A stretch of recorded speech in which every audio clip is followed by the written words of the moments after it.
Olá, bom dia. Hoje é 25 de junho de 2016 e a partir de agora eu me despeço do Diálogo Plural para realizar novos projetos. Foram 4 anos de grande aprendizado com todos vocês e a apresentação agora ficará por conta de Camila Savana. Convido a todos vocês a embarcarem nessa nova jornada e até breve. Então, Camila, é com você. Super obrigada, Alexandre. Bom dia.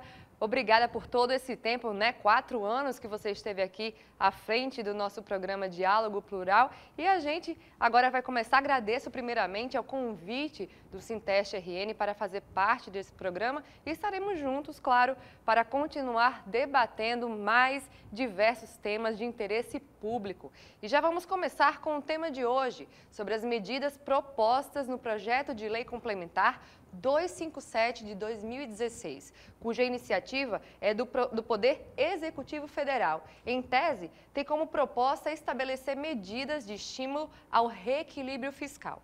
Porém, as consequências do PL 257 levam ao estímulo da privatização, redução do papel do Estado, ajuste fiscal, controle de gastos e o corte de direito dos servidores públicos. Tudo isso sem considerar as políticas do atual governo. Pois é, e para falar sobre esse projeto de lei que poderá sacrificar de repente aí os trabalhadores, o Diálogo Plural de hoje vai conversar com César Samson, que é professor doutor de Ciências Sociais da UFRN, e temos também a participação do coordenador do Sinteste RN, Felipe Tavares. Gente, bom dia, obrigada pela presença aqui com essa volta do Diálogo Plural, de cara nova e falando sobre temas que sempre estão aí abertos ao interesse público, Então, vamos de cara logo estabelecer essa dúvida, que muita gente tem. O que é a PLP 257, Qual a relação dela com essa dívida pública, Mais uma dívida que a gente tem aí nesse momento. Bom dia a você, bom dia ao Felipe, bom dia a quem está nos assistindo. Veja, a PL 257 é um projeto de lei do governo federal. Sim. É um projeto que vem ainda do período do governo Dilma, não é? Aliás, Dilma apresentou esse projeto em caráter de urgência, como é um projeto extremamente prejudicial e lesivo, aos trabalhadores e ao serviço público. Houve muita reação. Sim. Foi retirado o caráter de urgência, continua tramitando no Congresso. Nesse novo governo, o governo Temer, que é um governo do ponto de vista de atender os interesses econômicos, um governo pior do que o anterior. Sim. Esse projeto está voltando agora à tona, E fundamentalmente a gente vai discutir aqui, esse projeto é um projeto que se insere na dinâmica do chamado ajuste fiscal, que é uma proposta do governo federal negociar a dívida dos estados, Sim. Ele alonga o perfil dessa dívida, mas em troca exige uma série de contrapartidas. E fundamentalmente a essência dessas contrapartidas é redução dos gastos do Estado e fazer com que os estados gastem menos, para pagar os encargos da dívida. E aí entram, então, cortes de direitos dos servidores.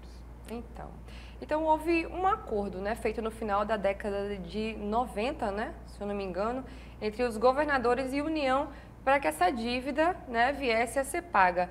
O que é que aí, então, que deu errado? Olha, essa dívida ela data de muito tempo, mas pelo menos desde a década de 90, ali precisamente 97, os estados tiveram as suas dívidas refinanciadas pela União e foi criada a Lei de Responsabilidade Fiscal para garantir o pagamento dessas dívidas, No limite, a Lei de Responsabilidade Fiscal, ela diz que se o Poder Executivo, em suas diversas instâncias, municipal, estadual, federal, tiver que decidir entre pagar o serviço público que vai para a população, que volta para a população, e pagar a dívida pública, que é uma dívida que se tem com banqueiros, com o mercado financeiro, paga-se a dívida pública, mesmo que para isso tenha que sacrificar o serviço público e, consequentemente, a população. Então, o que é que esse PLP 257 ele vem trazer? Ele vem trazer um endurecimento da Lei de Responsabilidade Fiscal, que é uma lei que já existe, na verdade, e que vem garantir justamente o pagamento da dívida. E o PLP 257 ele vem endurecer a Lei de Responsabilidade sacrificando o serviço público em nome dos banqueiros, em nome do mercado financeiro, dos grandes especuladores que ganham sem produzir nada de material, ganham apenas em cima de juros. Entendi. Né? Popularmente falando, uma espécie de agiotagem. Né? Entendi. E por falar nesse sacrifício, né? Qual a situação do Rio Grande do Norte, né? Nessa história da PLP 257? Como é que fica a situação dos trabalhadores, né? Aqui do Estado, muitos que nem sabem, né? De como conduzir, de que forma é conduzida essa dívida e de que forma isso vai afetar na vida deles diretamente, né? Caso aprovada essa PL, esses trabalhadores serão prejudicados, né? Porque o RN está dentro desse pacote, desse acordo nacional de renegociação do perfil da sua dívida. Né? Uhum. Então, o Estado, não é, teria, nessa renegociação, ele teria que implementar medidas, né, de ajuste fiscal, ou seja, de reduzir seus gastos com o funcionamento da máquina administrativa, e aí entre os servidores, né? Então, congelar salários, interromper concursos públicos, aumento da contribuição do trabalhador para a Previdência, uma série de medidas que a gente vai depois, na sequência, a gente pode ir conversando. Né? Uhum. Então, os trabalhadores, os trabalhadores da RN se inserem nesse contexto nacional, também seriam prejudicados. E é importante que se diga aqui, não é apenas os servidores que serão prejudicados, o serviço público será prejudicado. Porque na medida em que você deixa de contratar, não faz mais concurso, não é verdade? Na medida em que você vai reduzindo o número de trabalhadores, o Estado deixando de contratar, começa a terceirizar algumas atividades. Tudo isso vai piorando a qualidade do serviço público. Então, por consequência, esse PL, ele não diz respeito apenas a atingir os trabalhadores do serviço público. Ele, por extensão, também ele vai prejudicar a qualidade dos serviços públicos, vai prejudicar o conjunto da população. Uhum. E como o Felipe estava falando, essa dívida, de alguma forma, ela é legítima? Porque são juros sobre juros, né? Então, como é que a gente pode falar disso aí para o trabalhador e no final das contas, todos nós temos que acabar pagando isso e sacrificando algumas coisas, como o professor falou? Olha, eu acho que, primeiramente, é importante o pessoal de casa entender o que é a dívida, de onde ela vem, né? Isso.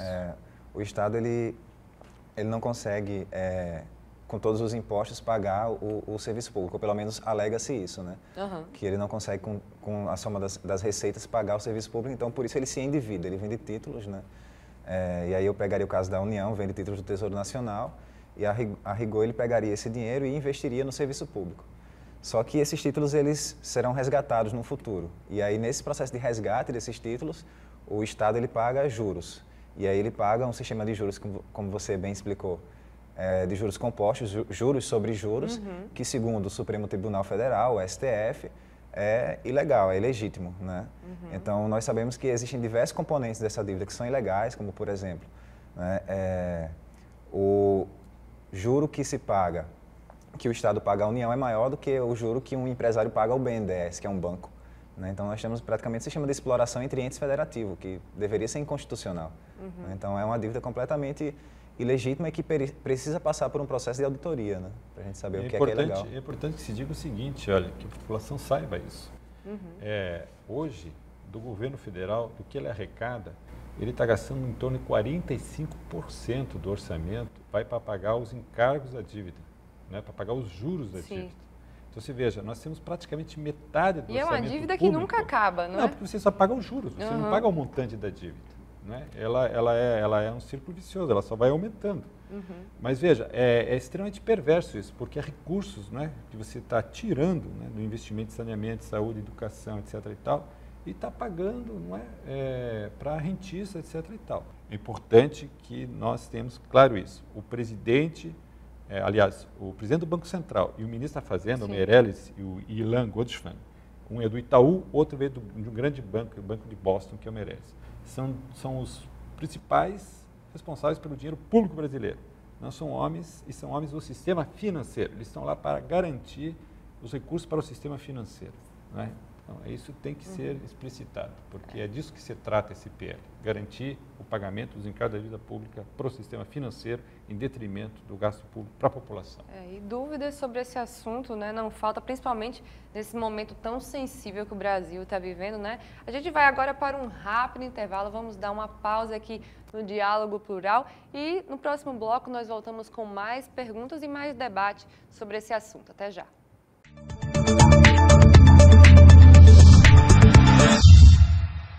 Voltamos com o programa Diálogo Plural de hoje, que conversa sobre o projeto de lei que prevê o congelamento salarial, com a presença de César Samson, que é professor doutor de Ciências Sociais da UFRN, e Felipe Tavares, que é coordenador do Sinteste.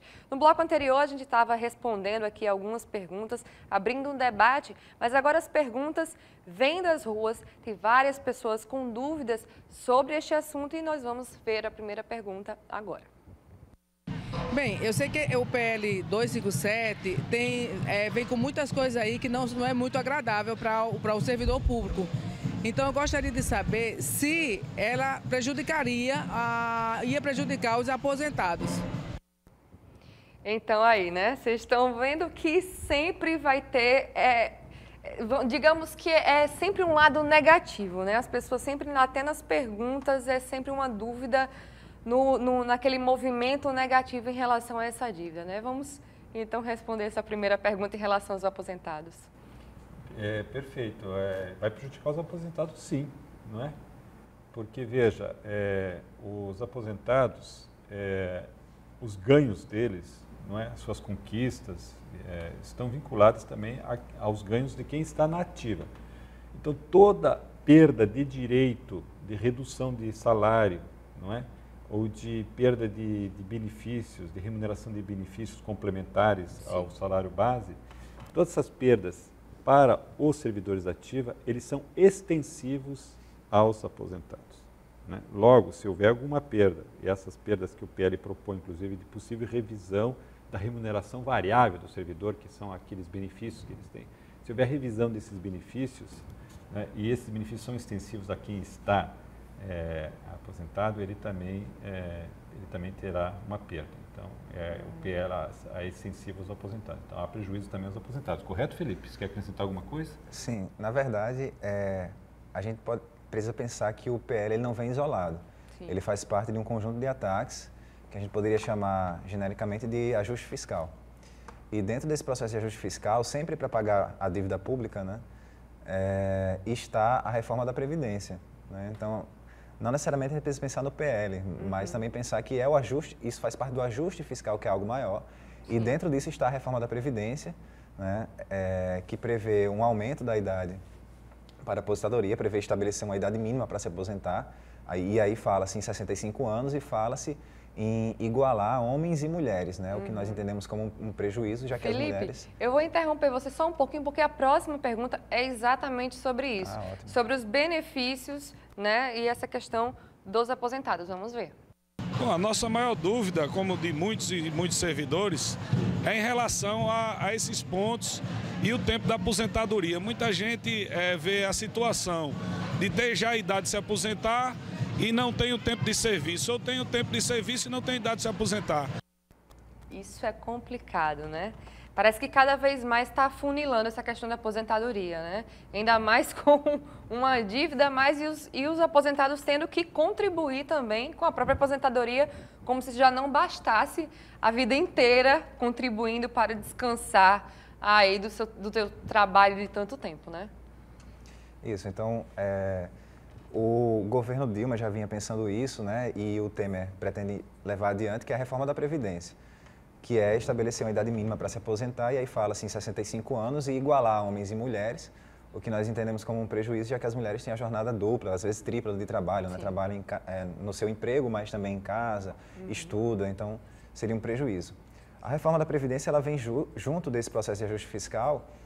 Por quê? Porque, por Constituição, no mínimo, existem 3 fontes para a Previdência, que seriam a folha de pagamento, quem está na ativa pagando quem está aposentado, e 2 impostos, digamos, patronais, né? O COFINS e o CSLL. Na verdade, se os 3 fossem para a Previdência, não precisaria ser feita uma reforma da Previdência, porque a Previdência atualmente ela é superavitária. Ela nem precisa ser superavitária segundo a legislação, né? Porque pode-se captar recursos de outros lugares para a Previdência. Sim. Mas, no mínimo, rebaixando aqui a proposta, atualmente a Previdência ela seria superavitária se os 2 impostos, COFINS e CSLL, fossem para ela. Só que não vão, eles vão para pagar a dívida pública. Por isso que a gente sempre volta para ela, né? Porque ela é o grande problema. Então, a reforma ela não é necessária. Agora, acho importante também fazer um destaque que linka o PL 257 à Previdência, que no PL 257 há um mecanismo lá de aumento da contribuição do servidor com a Previdência. Atualmente é 11%, não é? Atualmente são 11%. 11% que você é retirado do seu salário, né, e a sua cota de contribuição para a Previdência. No PL, há uma previsão de aumento para 14%, quer dizer, você vai ter uma perda real de salário no aumento da sua cota previdenciária. Então, todas essas medidas, elas sempre vão derrogando, vão tirando direitos, não é? Então, a gente vai ter que se mobilizar para impedir esse PL. Então, muitas perguntas sobre isso, viu, professor? Vamos em Próxima frente. pergunta. Eu gostaria de saber se essa PL 257, ela interfere também nos funcionários, ela tem algum prejuízo também para os funcionários da Empresa Brasileira de Serviços Hospitalares? De uma forma direta, CLT, né? Para quem trabalha com a CLT, e aí, o que é que vai acontecer? Felipe, você quer responder? Então, pela minha leitura da PL, isso não é tão claro, até porque as empresas públicas elas costumam ter orçamento próprio, né? Agora, existe um outro problema, que é uma PEC, um projeto de emenda constitucional, que é a 241, que também já está em tramitação, né? E ela prevê que os gastos públicos, né, não podem ultrapassar a inflação do ano anterior, o que limita o gasto com o serviço público, e dentro dela também tem algumas questões de orçamento, né? E aí pode ser que ela venha a afetar a EBSER. Só que como ela é nova, a gente ainda não teve tempo de aprofundar a respeito, então é algo para... Agora, indiretamente, é importante que se diga isso, que na medida em que a PL 257, ela restringe novos concursos públicos, restringe a contratação de novos servidores, não é? Então, se você tem um espaço, servidores federais, através do regime contratado pelo regime jurídico único, e você tem contratados pela CLT, na medida que você vai esvaziando os contratados, né, servidores, você vai aumentando o trabalho, não é isso? Sim. Há uma perspectiva de precarização do serviço público, verdade. porque você está contratando menos gente, então você vai sobrecarregar quem fica, né? Então, o PL 257 não diz respeito diretamente ao regime de contratação via CLT, mas também acaba prejudicando porque esses trabalhadores tendem a ser sobrecarregados, eles e os terceirizados. Verdade. Próxima pergunta, então. A grande dúvida é com relação aos quinquênios. É uma conquista do trabalhador, principalmente do servidor público, foi conquistado em 94 e agora com a PL 257 está dizendo que ele vai ser congelado ou será extinto. Pode ser congelado. Veja, o Felipe pode ajudar aqui a esclarecer. Sim. Porque essa PL, as contrapartidas, elas vão entrando num processo de escalonamento, né? Então, ela tem metas a serem atingidas. Se você não atinge a meta, você vai, cada vez mais, as contrapartidas vão se tornando severas, né? Então, inclusive, uma das últimas medidas é até demissão, o chamado PDV, demissão voluntária. Mas os quinquênios estão aí, né? No primeiro estágio, não está colocado, nem no segundo, mas no terceiro estágio já é uma possível medida ao congelamento do quinquênio, exatamente se não se atingir as metas nos estágios anteriores. Então, esses benefícios todos, né, que são conquistas históricas, eles estão sob ameaça, sim. Correto? Isso, inclusive o PL ele afeta talvez até mais os servidores dos estados do que os dos municípios, né? Ele afeta todos os servidores públicos, inclusive os da União também, mas ele é um pouco mais rigoroso em relação aos do Estado. E ele prevê 3 estágios de corte de gastos e, no final, se esses cortes não resolverem o que se pretende cortar do serviço público, aí vai ser acionado o regime especial de contingenciamento. E, certamente, nesse trâmite, até se chegar nesse regime especial de contingenciamento, o quinquênio ele está, sim, colocado. Última pergunta para a gente encerrar esse bloco e continuar nesse debate. Vamos lá. A minha dúvida sobre a PL, certo? Aqui em si vai atingir todos os níveis do serviço público, de todos os servidores, né? Seja município, estado e ente federal. Inclusive os funcionários federais, né? É importante, né? Exatamente para esclarecer, nós já mencionamos aqui, atinge as 3 categorias, municipais, estaduais e federais. E não só os trabalhadores de CLT também, né? Exatamente. E interessante isso que o Felipe falou aqui anteriormente, que no caso dos servidores estaduais, eu acho que vale para municipais também, uma das contrapartidas exigidas é que os estados que ainda não têm regime de previdência complementar, como nós servidores federais agora temos, também devem adotar. O regime de previdência complementar é aquele em que o teto é do INSS e se você quiser receber um salário maior lá na sua aposentadoria, você vai ter que aumentar a sua contribuição. Então é uma retirada de direitos violenta, não é, em relação ao que os trabalhadores tinham anteriormente. Não é verdade? Isso é. E só complementando, os servidores podem ainda ser afetados de uma outra maneira, na medida em que o PLP prevê que, se os estados tiverem algum tipo de dificuldade de pagar a sua dívida com a União, existe a possibilidade de privatização de órgãos, empresas públicas, né, de órgãos públicos. Então, o Estado entregaria a empresa pública para a União e a União privatizaria, leiloaria, digamos assim, e pegaria o dinheiro e colocaria como uma espécie de abatimento da dívida que existe com os servidores. Então, afetaria, inclusive, nesse sentido. Então é isso, PLP 257 é o assunto do nosso diálogo plural de hoje. Um rápido intervalo, daqui a pouco a gente volta para continuar respondendo várias perguntas e dar, claro, continuidade a este debate. Voltamos já.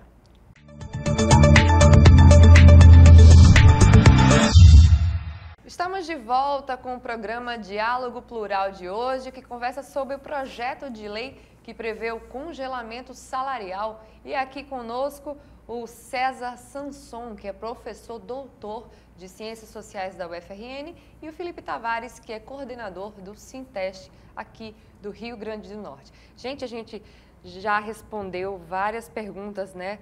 Tanto das pessoas das ruas, abrimos aqui um debate. Agora eu vou direcionar, né, perguntas bem mais objetivas para a gente finalizar esse assunto. E eu espero que em casa as pessoas não fiquem, né, com dúvida e saibam o que fazer, né, diante disso tudo que está acontecendo. Então vamos lá para o César. Qual a relação do PLP 257 com a agenda do atual governo federal? Tudo a ver, na verdade. Esse é um governo que se orienta por um modelo de governo neoliberal, que nada mais é, nada menos do que atender os interesses do mercado, do capital produtivo, do capital financeiro e do agronegócio. É um governo que está inserindo na agenda do país uma série de medidas que favorecem esse mercado financeiro, produtivo, etc. E tal. Então vem aí a PL 257, se insere nesse contexto. Tá? É uma PL de redução de gastos do Estado, né, para que sobre mais dinheiro para pagar os encargos da dívida pública. E vem aí projeto de lei de terceirização e vem revisão de uma série de legislação. É isso, tá? É um governo privatista, neoliberal, não é? E que irá defender os interesses do mercado. Pegando isso aí, Felipe, quanto ao apoio, né, à iniciativa privada, quais tipos de acordos e incentivos estão sendo tratados aí com as empresas, esse tipo de coisa? Eu acho que essa pergunta ela vai no sentido da flexibilização das leis trabalhistas, né? E aí pega a questão da CLT, da flexibilização da CLT, que é flexibilizar os direitos trabalhistas, é uma linha do atual governo, né? Sim. E aí eu acho que o professor César, inclusive, domina bem esse tema, é a área dele. Acho que ele pode comentar um pouco. Perfeito. Veja, está em pauta, né, o projeto de lei da terceirização, não é? Que é um projeto que estabelece que qualquer empresa pode contratar também para atividade fim. Sim. Né?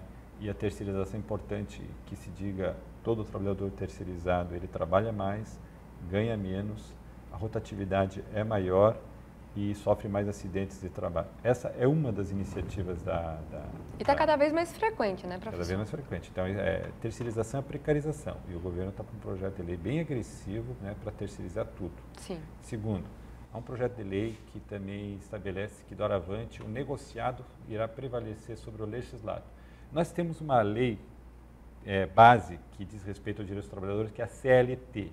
Né? Ninguém pode rebaixar a CLT. Entretanto, o projeto agora, que está aí também sendo apresentado, ele prevê que se o sindicato negociar alguma coisa abaixo da CLT, também vai valer. Então, tem uma série de medidas né, que vêm na perspectiva de tirar direitos dos trabalhadores, lamentavelmente. Vai haver interferência no bolso do trabalhador? Já está havendo interferência no bolso do trabalhador, não é? Você pega, a gente está com um desemprego aí que é estrutural, quer dizer, muitos trabalhadores estão desempregados, você não tem não hoje reposição. Não só uma interferência, é um corte, literalmente, né? Você não tem hoje, as categorias estão no máximo conseguindo reposição da inflação, não é? Então, se você não ter perda hoje de salário já é uma conquista. É verdade. A gente não está conseguindo ganhar, não está conseguindo ter ganho real. É verdade. Vem aí medidas, não é, no sentido de rever algo que era importante, que era o aumento real do salário mínimo. Então, nós viremos viver aí um tempo sombrio pela frente. Em relação ao salário mínimo, Felipe? Existe a grande possibilidade de congelamento do salário mínimo, ou pelo menos de enfraquecer a política de valorização do salário mínimo, né? Então afeta não só os trabalhadores do serviço público, mas os trabalhadores em geral. A massa dos trabalhadores brasileiros é assalariada. Né? E qual a orientação, né? Principalmente para o Felipe, que está diretamente aí com o Sinteste, qual a orientação que o Sinteste dá quanto e como os servidores deverão se portar perante as futuras decisões, né? Porque isso aí tá diretamente, a gente está vendo que essas futuras decisões estão afetando tudo, né? A gente está estabelecendo aqui uma dúvida entre várias, né? Paralisações, movimentos. Qual é a orientação nesse momento, né? A orientação do Sinteste é a luta, né? Nós estamos no processo de mobilização da base, passamos no estado inteiro, porque a base do Sinteste é o FRN e a UFESA. Fomos em todos os municípios base do Sinteste, inclusive chegamos até Pau dos Ferros, que é o mais distante de Natal. E a gente tem esclarecido a categoria e a gente tem mobilizado para fazer algumas paralisações. Já fizemos 2, vamos fazer a terceira agora, dia 6. Sim. Não só contra o PL, mas contra o ajuste fiscal como um todo, que aí pega a PEC 241, que prevê que o gasto com o serviço público não pode aumentar, é um gasto que vai ser congelado, né? Porque a gente atua em defesa do serviço público, porque a gente se preocupa com a população, né? Não é um pensamento apenas da categoria. Então, o nosso sentido é convocar a categoria e a população para fazer uma paralisação dia 6, né, de julho. Fica aí e fica o convite, né, para todos participarem. Alguma coisa, professor, a acrescentar? É isso, acho importante, não é, as pessoas se informarem, se esclarecerem, terem clareza que há uma ameaça muito grande, muito próxima de perda de direitos, né? E só nos resta a mobilização, a resistência a isso. Gente, muito obrigada por todos esses esclarecimentos, né, por um assunto que muita gente ainda não tem ciência, né, do que está acontecendo diante de tudo mais que a gente tem que entender, né? E a você que está em casa, se quiser mais informações sobre o Diálogo Plural, acompanhe as atualizações no nosso Twitter, o @SintesteRN, no nosso site, o www.sintestern.org.br ou na nossa página no Facebook, que é facebook.com/SintesteRN. Então, a você, até o próximo sábado e um ótimo final de semana. Até lá!